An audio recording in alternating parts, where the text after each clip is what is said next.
Welcome to the Real Estate Way to Wealth and Freedom podcast with Jacob Ayers, providing actionable content to help you along your journey to financial freedom through real estate investing. As the premier asset class, real estate has helped ordinary people just like you amass fortunes. The benefits of passive income from real estate investing will allow you to live a life you want. And now your host, entrepreneur, real estate investor, and apartment deal syndicator, Jacob Ayers. Hi, and welcome to the Real Estate Way to Wealth and Freedom podcast, episode 83. I'm your host, Jacob Ayers. Thanks so much for tuning in to yet another episode. This week we're going to be discussing the art of negotiating anything with our guest, Kwame Christian. Kwame Christian is a business lawyer, and he's passionate about teaching business professionals just like you how to negotiate and be more persuasive. Kwame works with people to improve their persuasive communication skills and conflict resolution abilities. Improving these skills will lead to financial gain, career development, and increased confidence in difficult conversations. In today's episode, Kwame provides a ton of great, actionable resources and advice on how you can improve your negotiation skills. Without further ado, let's bring on Kwame.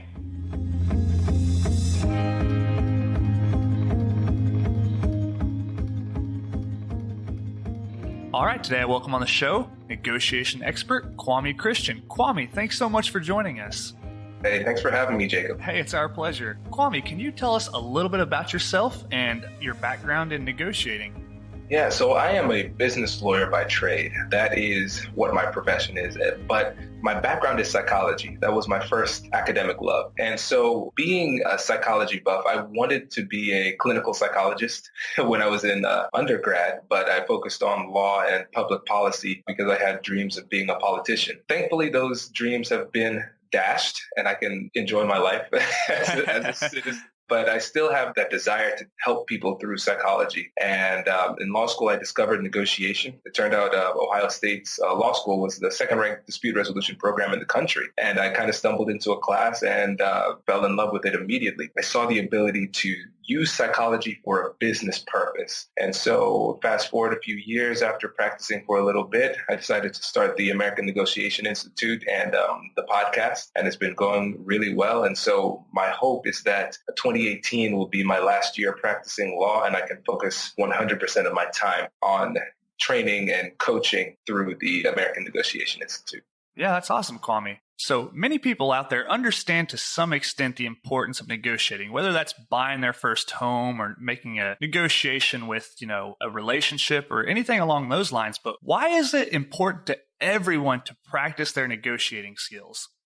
It's important to practice your negotiating skills because you're going to negotiate whether you want to or not. It is an unavoidable fact of life. The operational definition we use for negotiation is any conversation where one or more people in the conversation want something. And when you think about it in that broad sense, you recognize that you're negotiating every day. In fact, the majority of our conversations could be classified to a certain extent as a negotiation. So it's one of the most important skills you have in your personal and professional life. So it's not a question of whether or not you negotiate. It's a question of whether or not you're doing it well.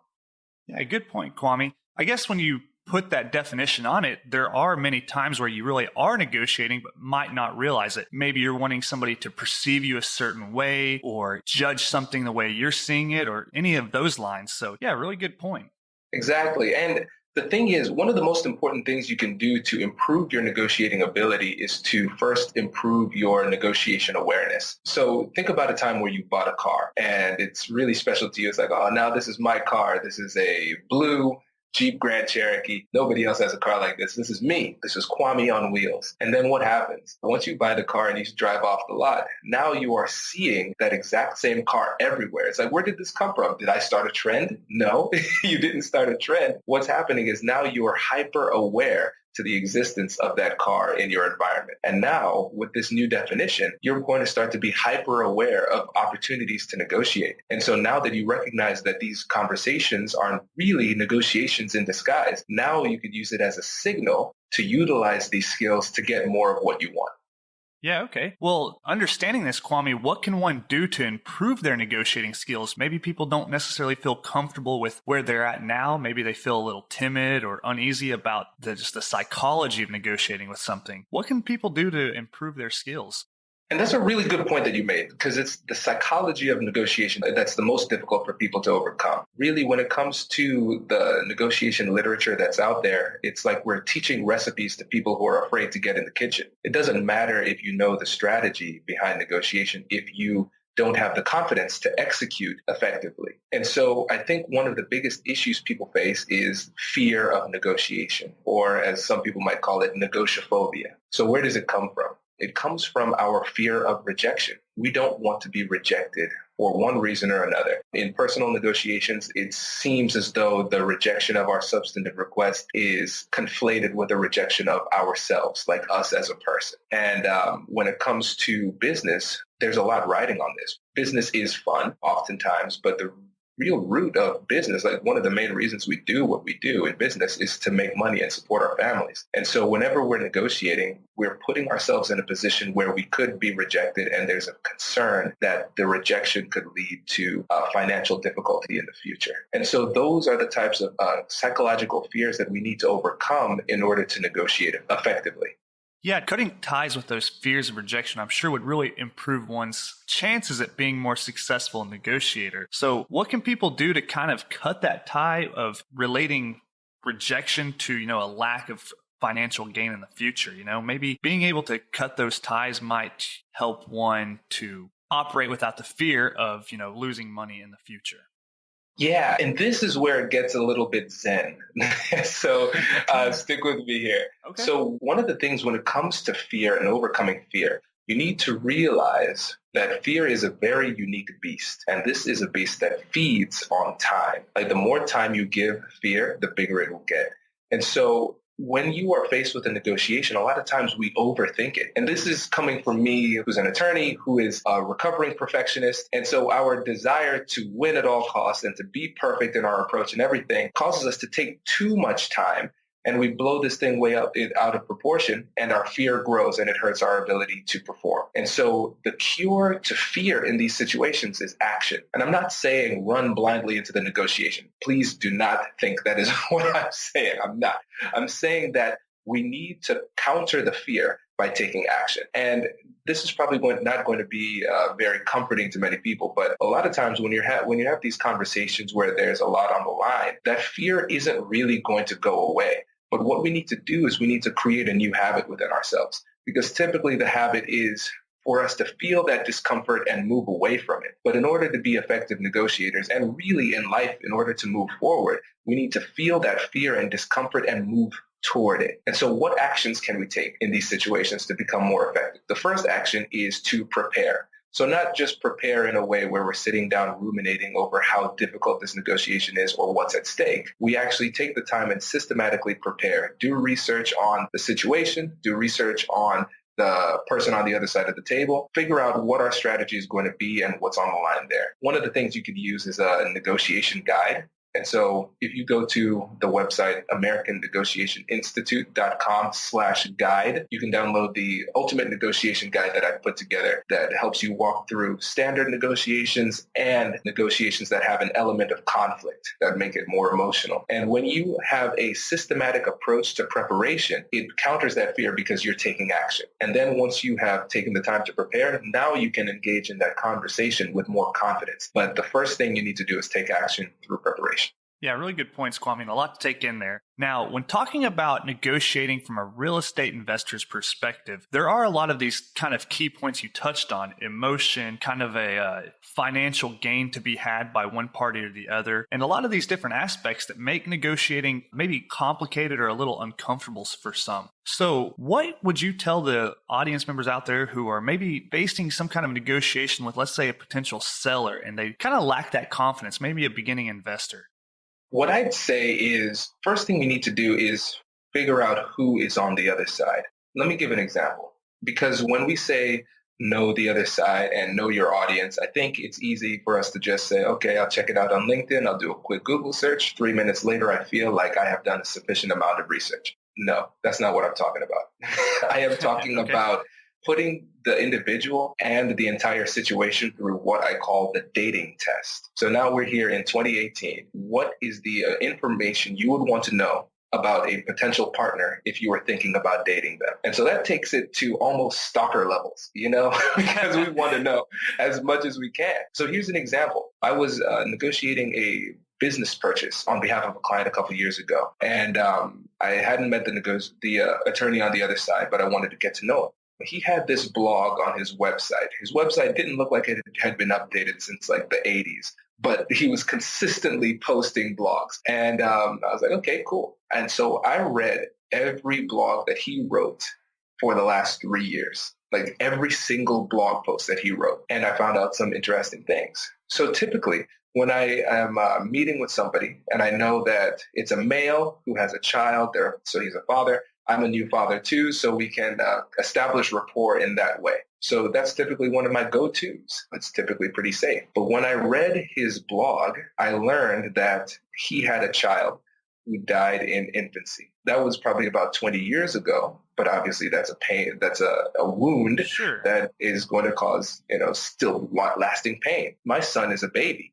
And so if I would have gone into that conversation not knowing this and tried to establish rapport, talking about how much I love my infant child, I could have been dredging up negative emotions that become associated with me because I'm the person who brought it up. And I could be committing this error without even knowing it. And so this is an example of how we can inadvertently make a mistake simply because of a lack of knowledge. And when we take the time to research, we avoid these minefields that exist in these conversations that lie beneath the surface. And so that's an example of the level of research that you want to put into it going into the conversation. And again, competence breeds confidence. And just knowing that you've taken the time to put this much work into the research will give you more confidence as you navigate the difficult conversation. Yeah, Kwame, that kind of brings up a good point. And I think a lot of real estate investors out there look at the seller like, hey, we need to understand what's motivating this seller to sell. Are they underwater on their mortgage? Are they wanting to move, relocate? Do they inherit this property and inherit a headache of a tenant? So I think a lot of real estate investors kind of understand the importance of understanding the other side, but maybe not so much on a personal level. What's personally driving them? What's personally motivating them? So yeah, that's a good point to think of when going into those types of negotiations. Exactly. Yeah, because if somebody likes you, that by itself is persuasive. And a lot of times we assume that negotiation and persuasion needs to be this complex dance that you do. But really, a lot of times, some of the most persuasive things are the simplest things. One of the most pivotal books in persuasion theory is called Influence, and it's written by a man named Robert Cialdini. And one of the 6 elements of persuasion or influence, one of them was simply liking. If somebody likes you, it's going to create a halo effect where it's like, I like Kwame, I like his deal more. And so taking the time to build rapport is going to be an important part of the equation. Yeah. Really good point, Kwame. Well, another thing that comes to mind, Kwame, from my personal experience of negotiating, sometimes in a real estate transaction, it almost seems like you might be insulting one by negotiating with them. Is that kind of a correct mindset to have, or is that the wrong way to think about that? It depends on the situation. Somebody can feel insulted depending on the context. So, for example, I remember one time I was negotiating. I was brought in essentially as a consultant on a deal, a multi-million-dollar commercial real estate deal. And I was brought in toward the end. So we had the deal done, like the general outline of the deal. We had the big number figured out and we were able to cross the finish line. So we thought. And now we moved into the part where we're starting to negotiate repairs. And there was a tight timeline, so I didn't have as much time as I wanted to review the entire context and do the typical amount of research that I would. And so I remember one time they made a request for repairs that seemed really arbitrary and out of the blue and unnecessary. And so I said, hey, we should negotiate this. I don't feel like we need to pay all of this. This is something we could split. It seems kind of cosmetic. And so it was a small dollar amount in the context of the entire deal, but still, I knew my clients were dealing with some difficult financial times, so I didn't want them to just move forward mindlessly on this $8,000 repair. Sure. And so we negotiated it, and the potential buyer backed out. And so what is interesting is that if I would have taken more time to analyze the entirety of the situation, I would have recognized that through the negotiation process, before we agreed on the big number, my clients were dragging their feet in a way that decreased the level of confidence in the other party in our seriousness to complete the deal. And that last negotiation was something that broke the camel's back. Looking back on it, what I should have done was, instead of simply just playing the numbers game and almost retaliating with a counter, I should have responded with curiosity. And this is one of the most important things people need to understand with negotiation. If there is ever a time when you are not sure exactly where to go, or you're confused, or you're emotionally feeling scared or pressured, respond with curiosity and ask some open-ended questions. And then you can figure out really what lies behind the ask. Because when it comes down to it, if you are receiving an offer from somebody or you are receiving a rejection from somebody, you're receiving information. They're signaling something to you. And instead of responding reflexively, if you respond with curiosity and dig deeper, it'll make you a more effective negotiator, because you'll really understand whether or not you're pushing too far because you have a better understanding of the context. Yeah, wow. Really kind of intriguing idea there, Kwame. What you're essentially saying is, rather than just blindly countering with, some kind of offer for these cosmetic improvements, you should have kind of maybe asked a more open-ended question and seen what was driving that other party to maybe not push back on pitching in on these improvements.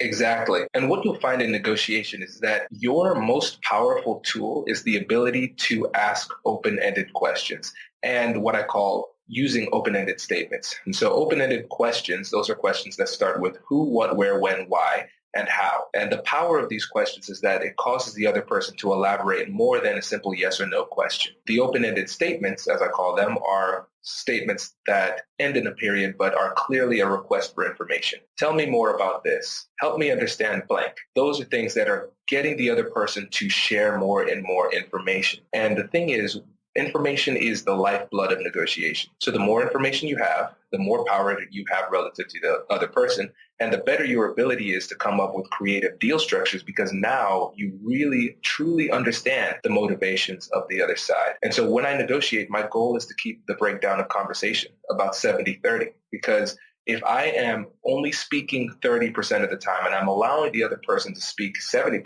of the time, I know two things are happening. First thing is I am getting more information relative to you. So that gives me more power in this negotiation. I'm learning more than you are through this process. The second thing, and this is a little bit less obvious, is that I know that if I am speaking less, I'm actually the one controlling the conversation. We are moving this conversation in a way that is more productive because I am actually in control. And it seems counterintuitive because the other person feels like they're in control because they're the ones doing the talking, but they are talking about what you want to talk about. It's like with this conversation, I am clearly talking way more than you. Right. But you are the interviewer. You're asking great questions and you're taking me where you want me to go. And so that's the same way you should approach your negotiations. Yeah, okay, really good points and something to think about, that kind of mindset or perspective on the conversation. So you kind of have this 70-30 rule that you try to abide by, and that is you speak 30% of the time and the counterpart speaks 70% of the time by leading them with open-ended questions or statements. Exactly. And it's really, really, really tough to do this if you haven't prepared. I know this is going to sound familiar. And so when I prepare, I actually write down an exhaustive list of potential questions that I'd like to ask. So now when I'm having the conversation, I can listen more intently without having to formulate an effective open-ended question, because it's tough to ask a good open-ended question. It's really difficult. And so if you're able to prepare and have a bank of questions that you can go to, it allows you to be more present while still being able to control the flow of the conversation. Yeah, really good points, Kwame. Well, that kind of goes back to what we were talking about earlier, too. From doing this homework and understanding, your counterpart's side of things might give you a little bit more confidence going into this deal, and that's kind of something we touched on earlier with the lack of confidence of, negotiating with another party. Exactly. And like I said before, if somebody likes you, even though it seems a bit trivial, is going to be more persuasive. And similarly, studies have shown in the legal context, if a witness demonstrates more confidence in their eyewitness testimony, it's more persuasive to the jury. Even though psychological studies have shown that confidence really doesn't have any bearing on how accurate your ability to remember things are. Just the fact that you are confident in what you're saying is persuasive by itself. And so even though these things seem a little bit tangential, they are critically important when it comes to creating a persuasive persona. Yeah, okay. Kwame, what are some suggestions you might have around negotiating but not insulting the other party, kind of like we touched on earlier, when maybe negotiating around the sale of a real estate asset, one party might get a little offended by an offer or vice versa. So do you have any kind of recommendations for those types of scenarios? Yeah, I would say this. First of all, this is a mindset thing before I get to the substance. What you want to do in these negotiations is you want to carry yourself in the most respectful way possible. And I say that because focusing on your behavior and treating the other party with respect will help to take pressure off of you when it comes to worrying about their response. If you're treating them with the most respect you possibly can and they still respond poorly, that is an unforced error on their part, not yours. And so a lot of times, one of the things that causes us to feel a lot of pressure is that we worry about how people are going to respond to our requests. And that makes us less effective in these conversations. So try and focus on your reactions, focus on what you can control. And so with that preamble, talking about how we can kind of soften the blow, it helps to explain why you're asking for what you're asking for. If you simply make a blanket request, it just is an offer or a counter offer without any explanation, it's going to be difficult for people to swallow, and it takes away the opportunity that you have to strengthen the relationship with the other party. And so what you want to do is make an explanation. So for instance, if you make an offer for a house and it's a $100,000 property, so then I counter and I say, I'm the buyer. And I say, well, in this situation, I really think that it's only worth $90,000 because of the comps in the neighborhood and the appraisal that we got. And so it's not just saying it's just a flat counter at 90,000. It's like, well, this isn't me saying this. It's really the markets that's saying this. And this brings up one of the most important points when it comes to validating your argument is that you want to validate what you're saying with objective, legitimate, third-party endorsements. And so what that means is when we talk about objectivity, we want something that is objectively verifiable. So this isn't just my opinion. This is actually something credible based on numbers. This is business. We want to have the foundation in numbers. And then legitimate, we want it to be from a third party that's respected by both sides. And so if it's something where it's like, yeah, my friend who's another real estate agent, it's like, well, that's your friend. I don't trust that. But if it's like the county auditor's website, they're not on my side, they're not on your side, but we both respect them as a legitimate authority in this situation. And so you want to depersonalize it as much as possible, and using legitimate objective criteria is the best way to do it. Yeah, okay. Well, Kwame, when going into these negotiations, are there any certain mediums that you find more effective than others, maybe in person or, negotiating through a third party like maybe yourself or your real estate agent or maybe over the phone or email? Are there any kind of mediums that seem to be more effective or less than others to you? Yeah, let me say this. Let me start off with a rule of thumb and then go into the answer. So one of the things is the more emotion that is at play, especially if it's negative emotion, the more personal the communication should be. And so that means if we are livid and there seems to be a serious rift in the relationship, then we need to have communication in person, if possible. If not, then phone is the next best option. We don't want to do that via email because a lot of email, when it comes to the interpretation of the emotion behind the words, is subjective. And so I could say, so what are you doing? And if I say that to you in that tone, it could be Kwame's just like, oh, hey, Jake, what are you doing? Or if I'm reading it via email and you think that I'm mad at you, it could be like, what are you doing? Okay. You don't want that to be up to interpretation. So you want to have that person, want to have that conversation in person if possible. But in general, what I like to do is I like to advocate for a kind of hybrid approach. There is a lot more rapport that can be gleaned from in-person communication because you have more depth of information. So you're speaking two languages. You're speaking English and you're speaking body language. So you could read that person a lot better and you become closer. And then what I would do is after the fact, on the main points, I like to create a paper trail because I'm a lawyer.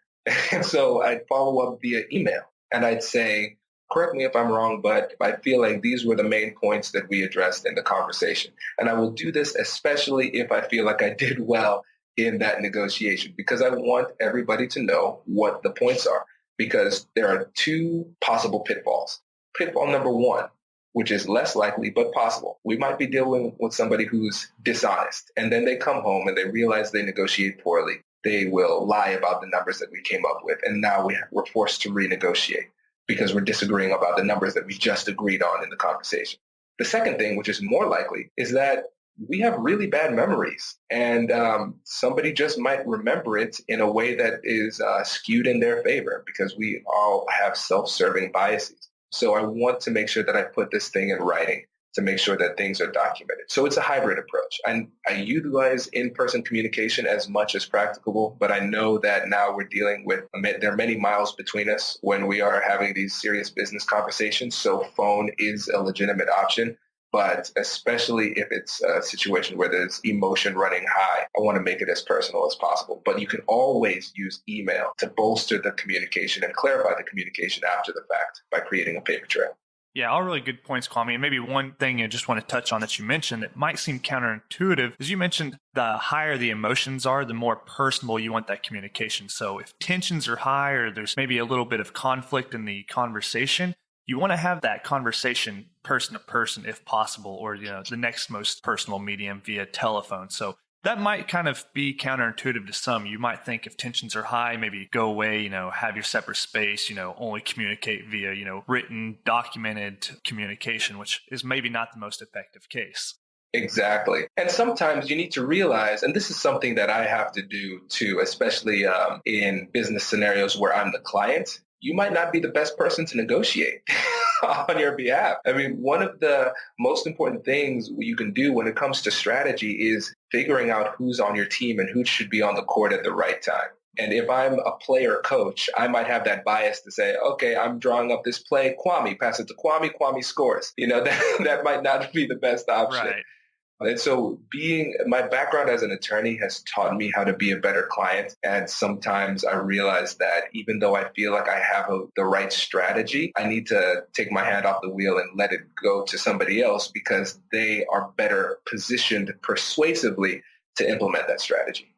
Yeah, really good points. Well, Kwame, with all of this that we know now, it kind of seems that, the art of negotiating might be a little personable, maybe a little subjective, but you've actually put together more or less a step-by-step guide on how to prepare and execute negotiations through this ultimate negotiation guide that you mentioned earlier. Can you kind of tell us a little bit about that and where our audience can find it?